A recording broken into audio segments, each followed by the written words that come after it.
All in Sports Network. We love sports.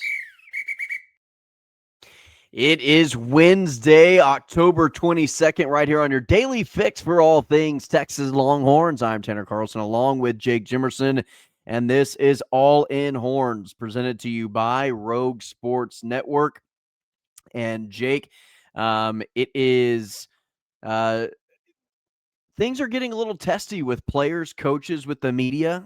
Media, I wouldn't say asking, just fastball questions, but a lot of questions being thrown at the play calling, a lot of questions being thrown at the execution on the offensive side of the football. The defense sticking up for the offense, though. I will say one thing is that the culture of this team is still very much intact. They still support one another. There's still plenty of fight. Um, and I think they've handled kind of the barrage of the media, I would say, about as well as you can. And so we'll be talking about Sark's comments. Obviously, the big one that went viral, not interested in hiring an offensive coordinator, says he will not be hiring an offensive coordinator, doesn't plan to be hiring an offensive coordinator in the future. And so we'll talk a little bit about that. And then also the big news is Michael Taaffe having surgery on his thumb, and he will be out for at least a couple of weeks. I'm assuming that surgery very similar to the one of John Mateer. Yeah, hopefully they got the same doctor, I guess. But I don't know. I've seen more thumb injuries or thumb surgeries in college football this year than I think I'd seen all my other years of watching the sport combined. And so just kind of an interesting one. Which, by the way, real quick, I don't know if we're going to start with the Sark comments, but I will say he didn't necessarily say offensive coordinator. He said play caller. I could see him bringing in someone to maybe help overlook the offense more and help him kind of game plan more, maybe sit in the booth like a play caller would and kind of, tell him what he's seeing up above. That's what I would like to see Sark do personally.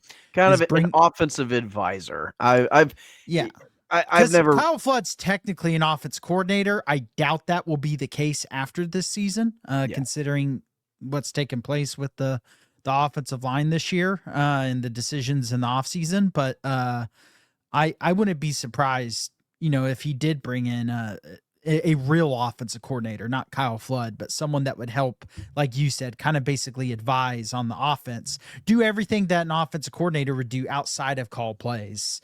I mean, they've had that in Gary Patterson in the past. They've had guys kind of come in and advise the team, advise the offense. But yes, I should have said that correctly. He does not plan on giving up play calling duties on the offensive side of the football.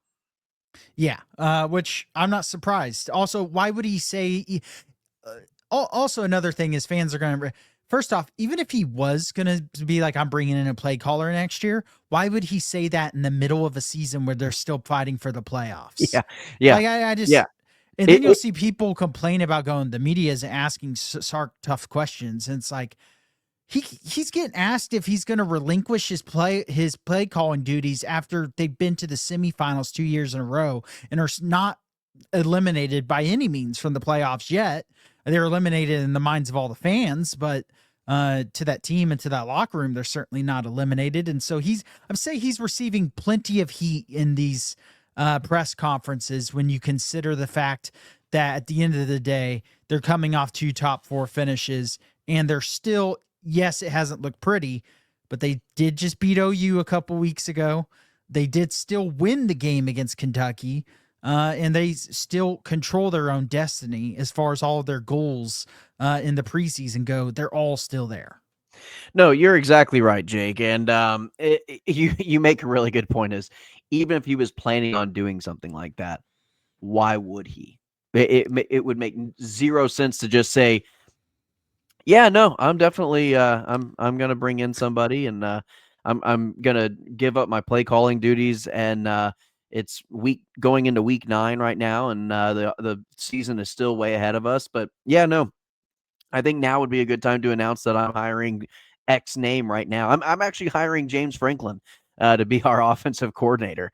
Like why would you do that? Why would he say that? Or Billy Napier is on the market, so I'm going to bring him in. and he'll call plays for us. Like it would make zero sense. Yeah, and how would that feel for the players on offense? Be like, wow, we suck so bad, our coach is firing himself. Yeah, like well, that. and that is one thing that I really liked from Sark, though, is one of his answer was, because I'm really good at calling plays, and that's what I was hired to do here, was to call plays and run the offense and be the head coach. And I was one of the best offensive coordinators in the country when I got hired on here. So how has that changed over the last 5 seasons? Which I don't believe it has. No, I don't either. And I've even, to give some credit to, there's some of the bigger Longhorn, X accounts out there, just social media accounts that are Longhorn influencers or do like content over the Longhorn football team. I've seen a lot of people actually starting to walk back. They're like rewatching this game. They're like, yeah, it's not the play calling. And it's like, you think?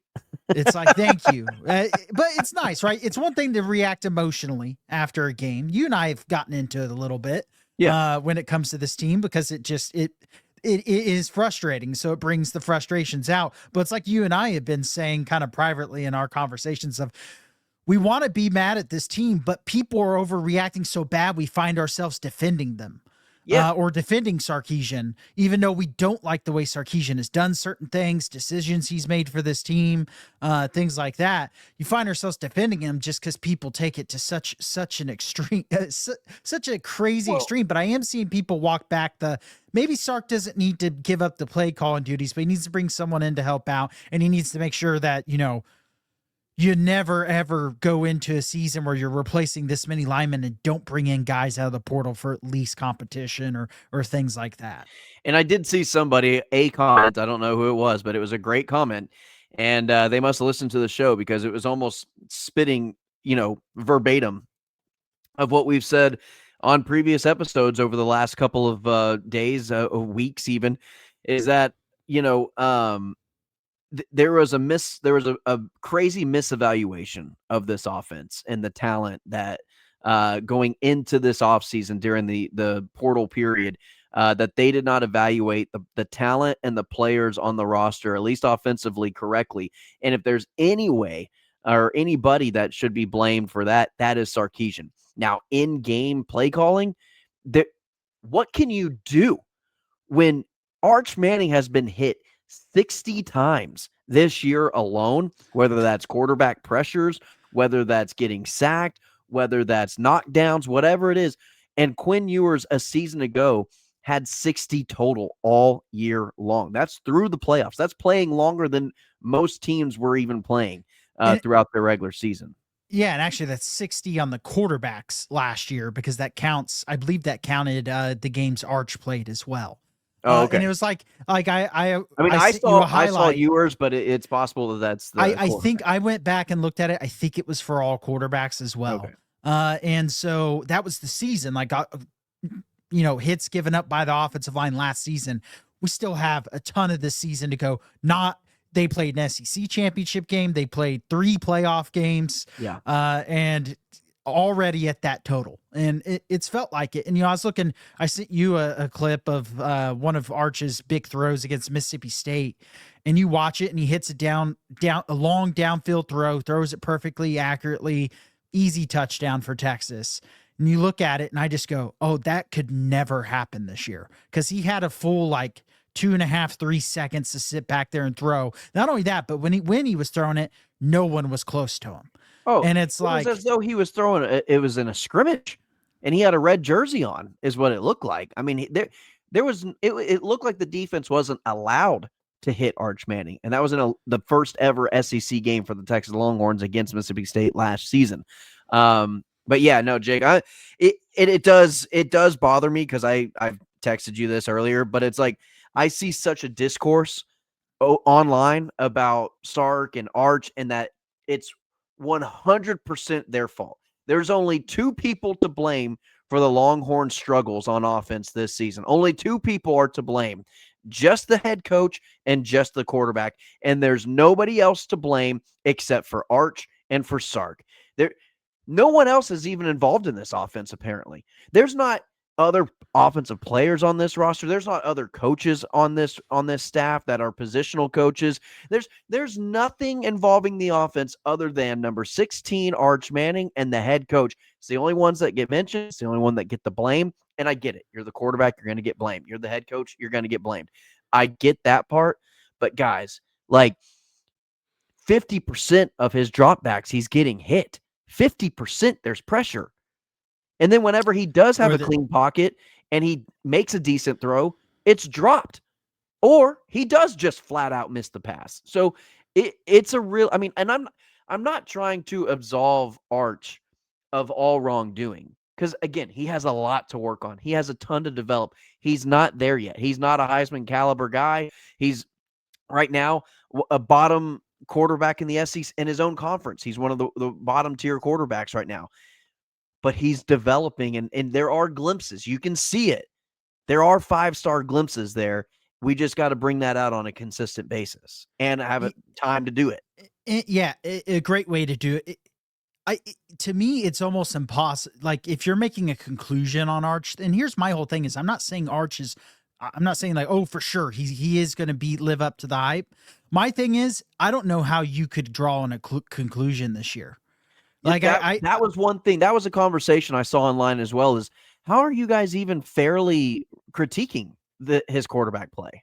I don't get how you could. And the film guy, Brooks Austin, he had tweeted out some stuff about Arch, and then he went and watched the film and he did a whole thing like walking back what he had tweeted. He's like, you can't quarterback with this offensive line. Like, you just can't. Like, when you're getting pressured on more, he's getting pressured on more than half his dropbacks. He's getting hit on like half his dropbacks. Yeah. Like, it's just so hard to play quarterback. And then you finally do get a second to breathe, but that internal clock, especially for a quarterback that's young in his playing career of actually playing games, he's speeding up. I saw people go, well, Kentucky's quarterback is young and he played good. Kentucky's quarterback still had more time to throw, despite the fact that the Texas got really good pressure. They still didn't get near the pressure rate that Kentucky had. Like, it's just, you're looking at two completely different, like the Texas offensive line in pass pro, even the first year of Sark's tenure, I think they were around like 80th in pass blocking efficiency. They're 125th right now.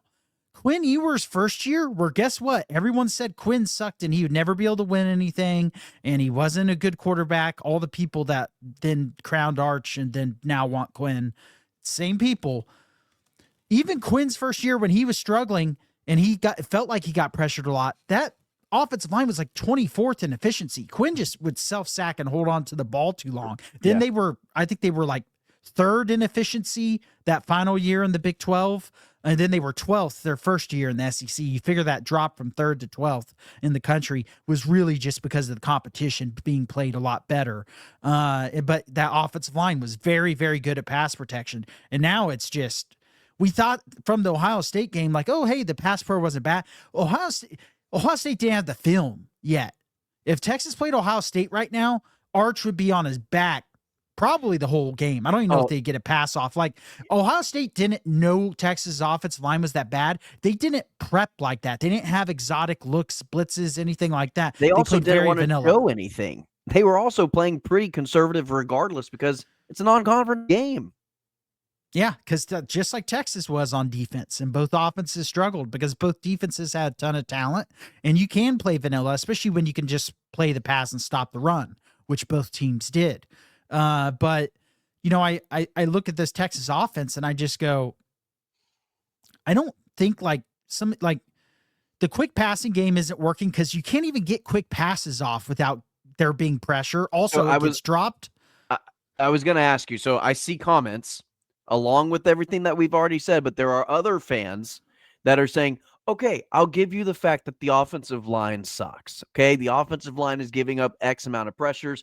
They're grading out at single digits, by the way. They're grading out horribly low. But if Sark was such a good play caller, Jay, then why doesn't he scheme up a quicker passing game and get guys open quicker? Guys are open.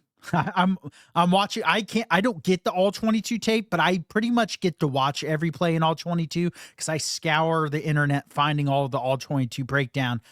Because even though it's ugly and I don't like rewatching it, I want to know, like, are there people open?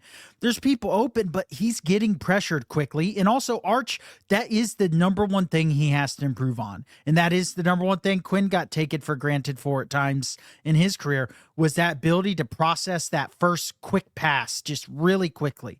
And Arch has struggled with that. And the biggest surprise to me with Arch, and the biggest thing I've been disappointed in, is not like when he misses a pass, because to me, with the offensive line play, it's just, it is the root problem of the everything with the offense.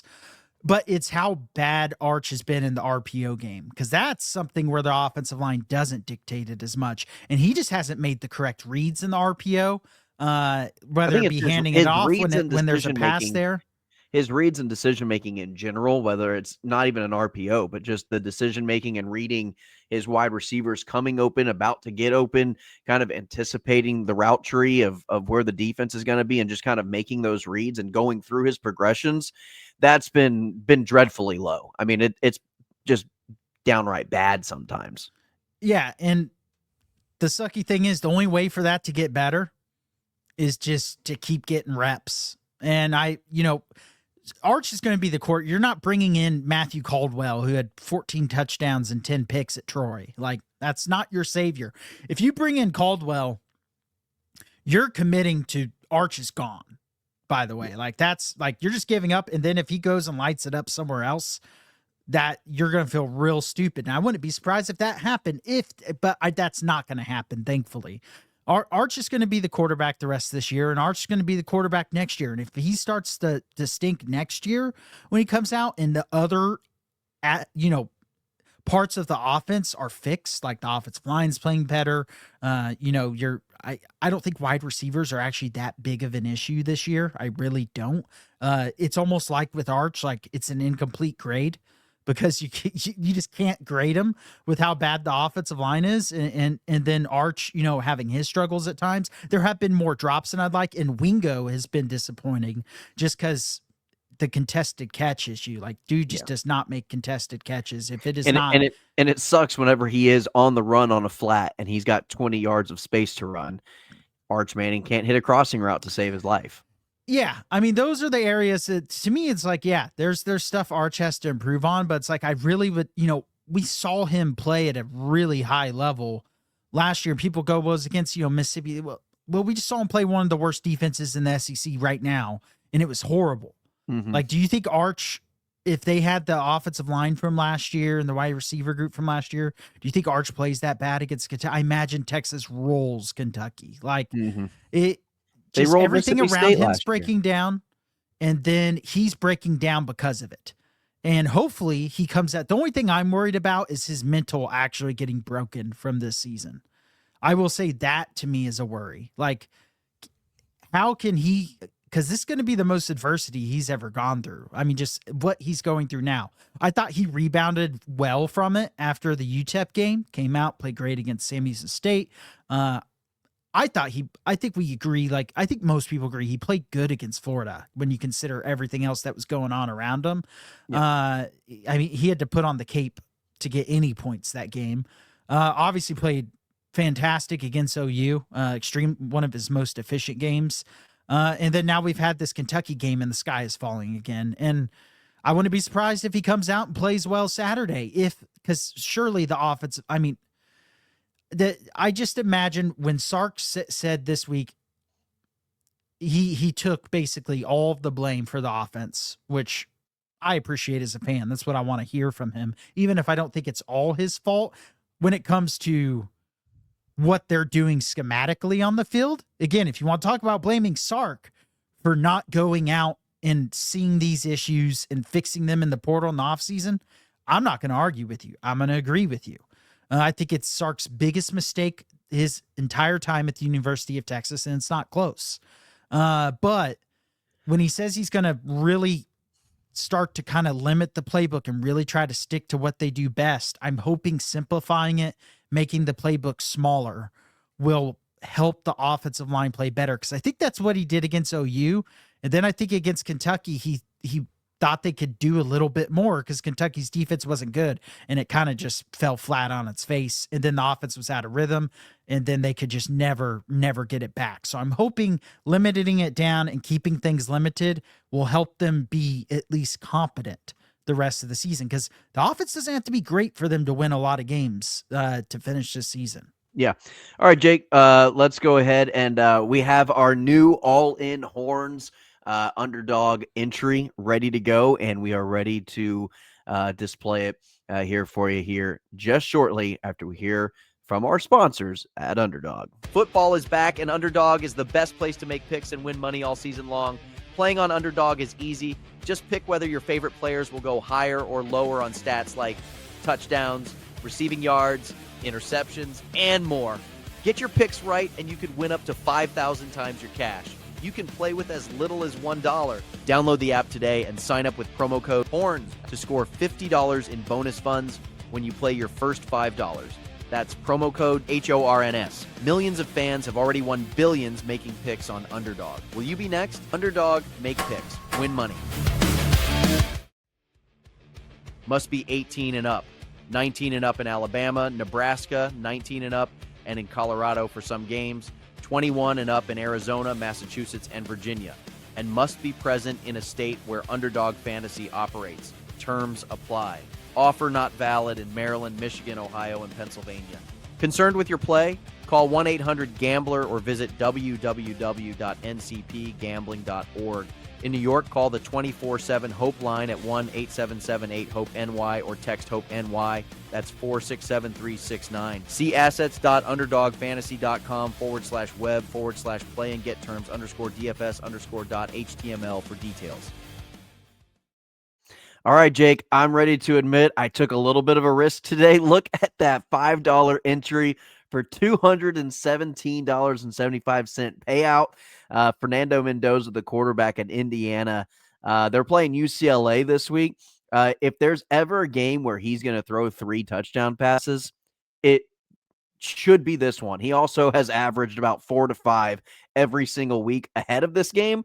So I'm really hoping this is not one of those, oh, we can just run the ball, we don't ever have to throw it type games for Indiana. That was my only kind of like, but again, he's thrown for like 4 or 5 in every single game leading up to this week.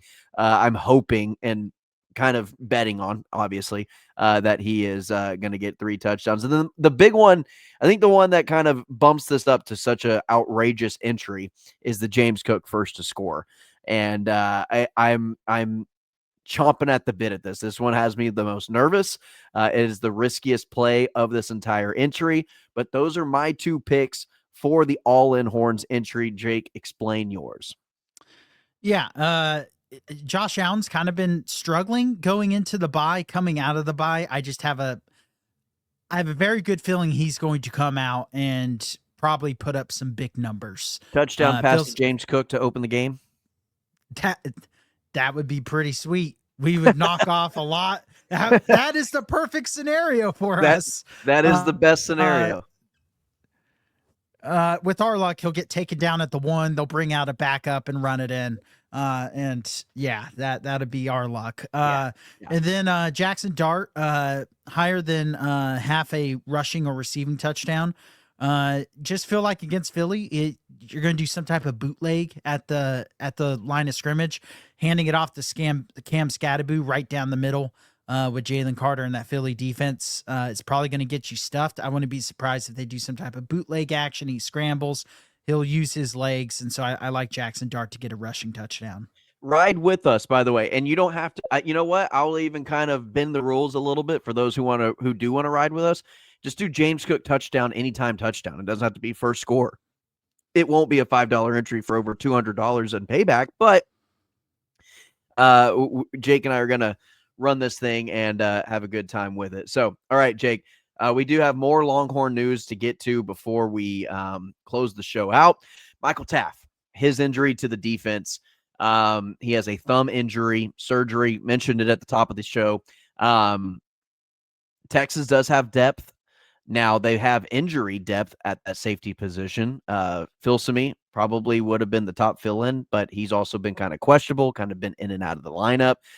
Do you know, Jake, anybody who would be the replacement for Michael Taaffe to step in? I mean, Derek Williams, I imagine is going to get a lot of play, and then like you said, Xavier Filsaime is probably going to get a lot of play. What really sucks about this is just, I mean, Michael Taff's the quarterback of that defense. He's the leader of that defense. Anthony Hill's up there, but Taaffe he's a dude who was a walk-on and has worked his way, came back this year purely to try to, chase a title. And this one hurts because Michael Taaffe has been playing really good. I think him and Jelani McDonald have not missed a single tackle on run plays. Oh wow. They are just, I mean, Michael Taaffe is just so important to this defense, and they have a lot of depth at safety, but what they're going to miss is him, making the calls and kind of being that guy out there that you can rely on to read things correctly, to get the secondary in the right situation. And I'm going to be curious to see how this secondary plays without him. Are they going to not give up big plays? Because this defense is going to have to play well for this team to win games. And Michael Taff's a big piece of that defense. And yes, they have a lot of depth, but this injury is pretty concerning to me. It's also not about the talent. That's the thing that people need to be wary of.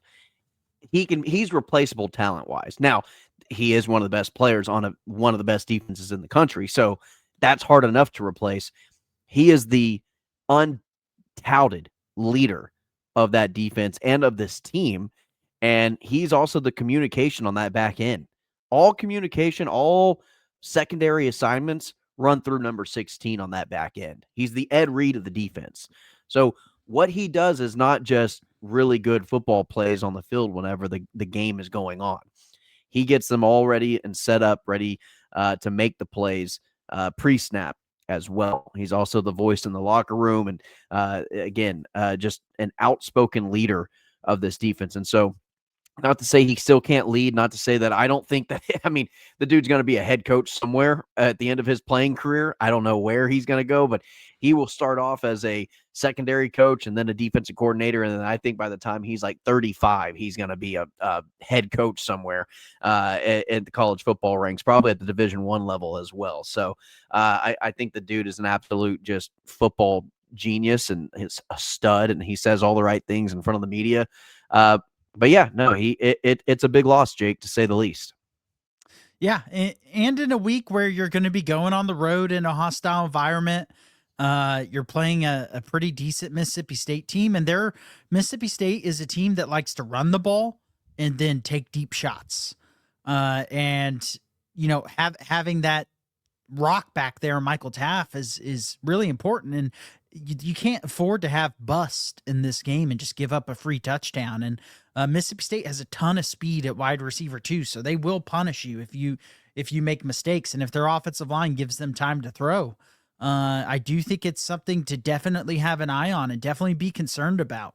Something that wasn't really spoken about in that Florida game, Jake. Manny Muhammad was absent in that Florida game. Yeah, Michael Taaffe. Manny Muhammad might be the only guy other than Michael Taaffe that's more important for this defensive secondary. I will say that, just because they don't have the proven depth at corner that they do at safety. Yeah, I mean, I can, like you said, Derek Williams, I think, will come in more so on run downs. They'll probably fill in Filsaime more so on the passing downs and whatnot. And again, I think in that Kentucky game, I think I saw Derek Williams, Taaffe, and Jelani McDonald on the field more times, all three at the same time, than I've seen all season long. There were a handful of packages where those three were all in the same time. So it could be that Filsaime, Williams, and McDonald, again, all on the field at the same time. Also, I know Jonah Williams kind of more of a linebacker position, but he's safety. He is a true safety. And so I'm curious if they're going to try to sneak in some reps with Jonah Williams this week. Yeah, I mean, he played a little bit against Kentucky. He's played a little bit in every game as he's got more. I imagine you're going to see a decent amount of run of him, because the rumor mill with him is he's very highly intelligent with his football IQ, and that he's picked up the defense, and it's just a matter of kind of applying it on the actual field. But he is so talented that he's just not a guy you want to keep off the field. If that's being said about him, when you have an injury at the safety position, I wouldn't be surprised Jonah Williams gets a lot of run and maybe kind of takes it and runs with it, so to speak. And maybe produces a couple big plays. Maybe is a little bit of a spark plug with Michael Taaffe out. I would love to see that. It's kind of what he did in baseball. He kind of came on as the season went on. He got better and better and ended up being a really big part of that team. Maybe he can help do that. Maybe this will be his opportunity to be that for the football team, because I do think you're going to see a lot of snaps from him, because he is, as a safety, he is one of the most talented players out there. Because I did see, and the reason I shut down your linebacker thing was actually on the Q&A board of Inside Text today. Someone asked, will Jonah Williams maybe be a guy that switches linebacker? And they're like, no, he's a safety. Like, they love it. They think he's a NFL first round safety. Well, that's good to know, because I mean, that's kind of the rumor mill. That's kind of what I got in my head was, are they looking more at a safety or a linebacker position for the guy? And so just because he hasn't really found his niche with Jelani McDonald and Michael Taaffe on the field doesn't mean he hasn't found his niche at all. And because this coaching staff obviously has a plan for him. And he was hurt. I mean, just I mean, he summer camp, he was sidelined. Yeah. He's a freshman. He didn't get to really do much in spring because he was playing baseball. Then he was hurt all fall camp. Coming in the middle of the season, the fact that he's seeing the field at all as a freshman shows what a freak he is. Yeah. When you consider how much time he's missed and really hasn't gotten that many reps, that tells you what a insane talent he is. Yeah. And I'll be curious to see what his usage is this week, because I'd be shocked if he doesn't see the field. All right, well, that's going to do it for today's episode. Everybody, please like, share, and subscribe if you've watched this far into the video and you are not already subscribed to the channel. Please do so right now. Give us a like and share this as well with all of your friends. We appreciate your support. And as always, ladies and gentlemen, hook 'em. All in Sports Network. We love sports.